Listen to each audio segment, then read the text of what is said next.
What's going on, everybody? Welcome back to Benchwarmer Sports. And in today's video, we're going to be talking about the main issue regarding the Cleveland Browns for this upcoming 2025 campaign.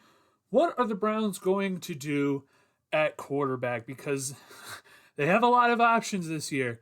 But before we get into that, I just want to say thank you guys so much for the support that you guys have given the channel the last couple of days with the draft. I really appreciate it, especially with the Shedeur Sanders reaction. We almost have 2,000 views on that video, so thank you guys so much for viewing that and for liking it. I really appreciate it. You guys are the best.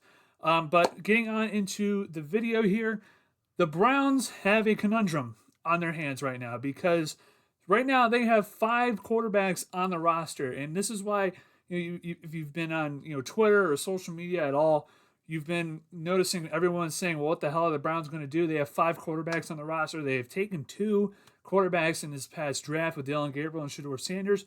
What are the Browns going to do?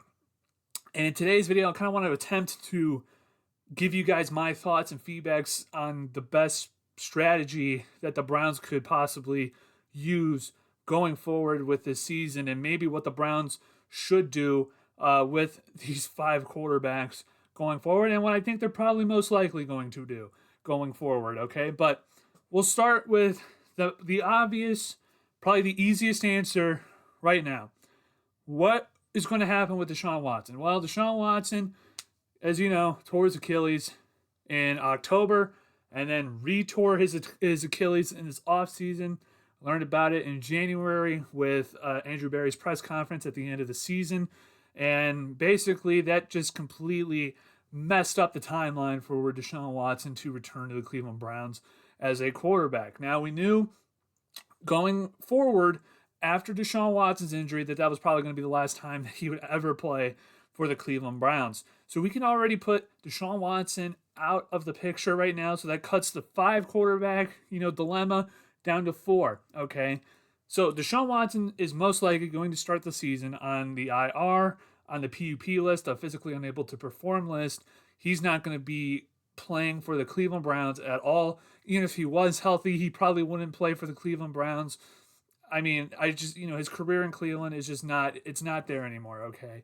So Deshaun Watson, you see all the social media posts that say, well, now the Browns have 5 quarterbacks. They don't have 5 quarterbacks. They have 4.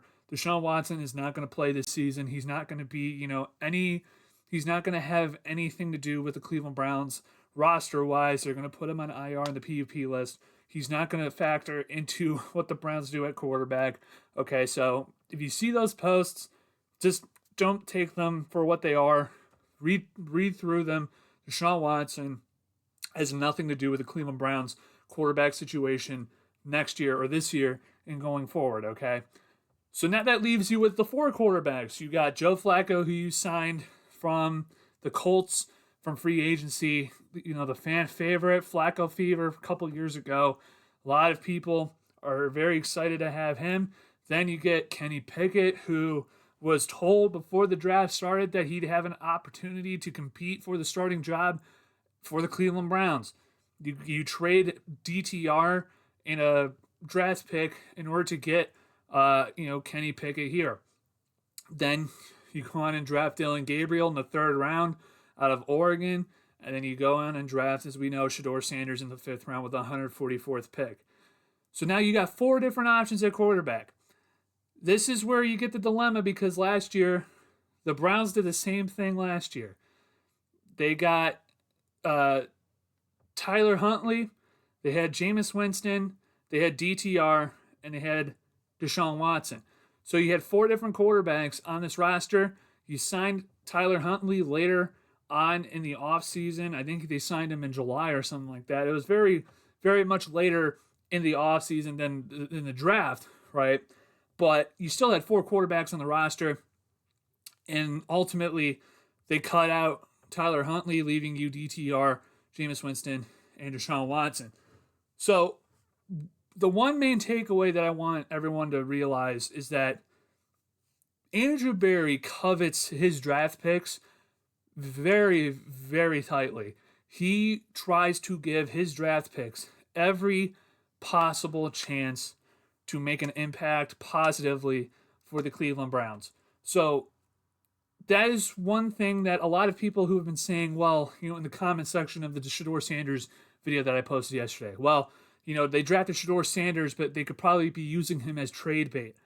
I'm not so sure that's going to be the case because really, if there's going to be anybody who's trade bait worthy out of the 4 quarterbacks in the Browns quarterback room right now, why would they take a guy that every franchise besides the Cleveland Browns passed up on for not just 1 round, 2 rounds, 3 rounds? They passed him up on him for 5 rounds until the Cleveland Browns picked him in the 5th round. So that's why when people say, well, they're obviously just taking, Shedeur Sanders for trade bait and they're going to trade him away because there's just no way that you can keep Shedeur Sanders because he's a 5th round pick. I'm not so sure that's going to be the case because I honestly think if there's a quarterback out of these, 4 guys that can be traded away, it's most likely going to be either Dillon Gabriel or Kenny Pickett because I think the front office likes Joe Flacco.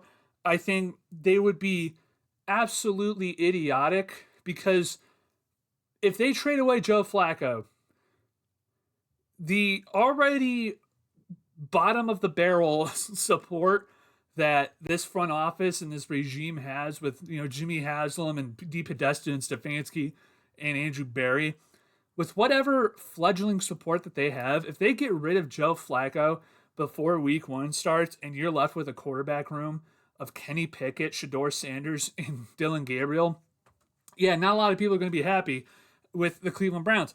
And what does that mean? That means low ticket sales, low, jersey sales. You're probably going to get jersey sales if you start Shedeur Sanders, but I don't think Shedeur Sanders should start week 1 because I don't think he's ready to start at all. I think he should be, quarterback 2 at the very highest this season. So I just don't think that Shedeur Sanders is going to be trade bait, regardless of what people in the comment section have been saying in the last video and what other people are saying online. Shedeur Sanders is not going to get traded. I just don't see that happening at all, and that's why I think the 2 people that could be traded from this quarterback room is Kenny Pickett or Dillon Gabriel. If they are going to trade anybody, my assumption and what I think is most likely going to happen with the Cleveland Browns is that we're gonna see a quarterback room where Joe Flacco is week 1 starter, irregardless of what happens on the field this preseason and training camp. I think Joe Flacco is going to be this week 1 starter.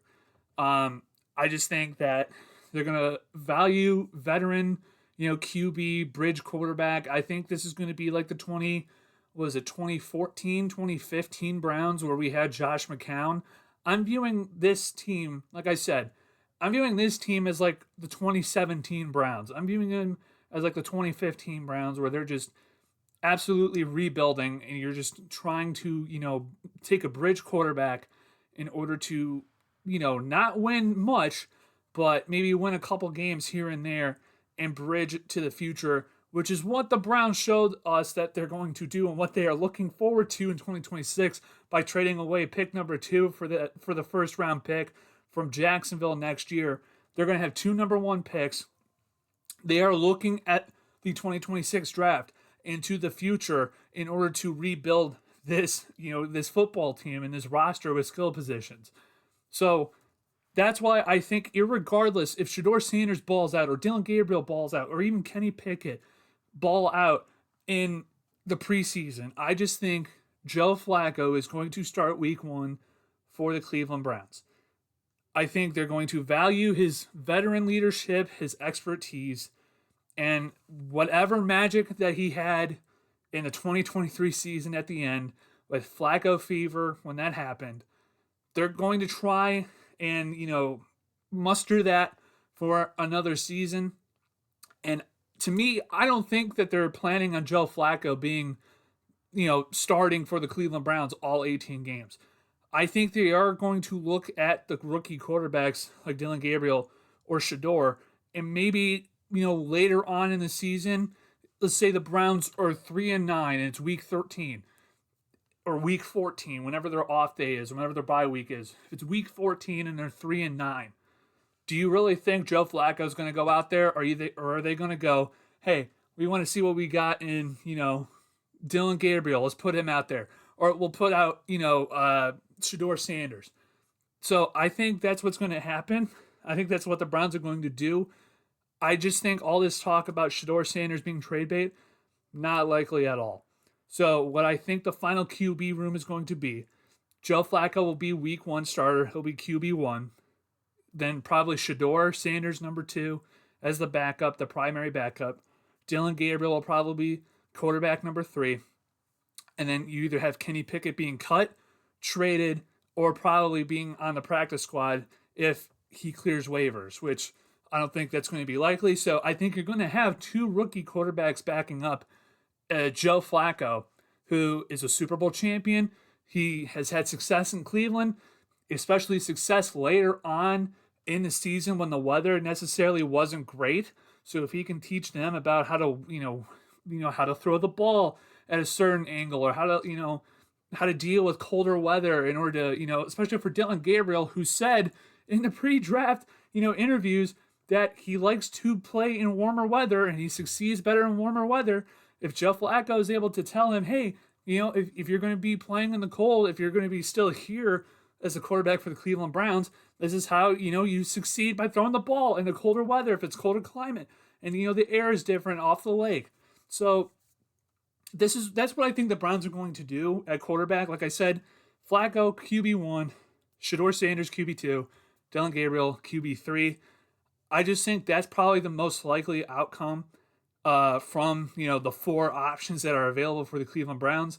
And then you're going to get a guy in 2026 with the high pick, whether it's Arch Manning, whether he declares or not, Nussmeier, Drew Aller, which I'm not really excited about Drew Aller, but Drew Aller's there, or Lenoris Sellers, or Nico Iamaleava, whenever he whatever is going on with him. But I just think those are the realistic options for the Cleveland Browns.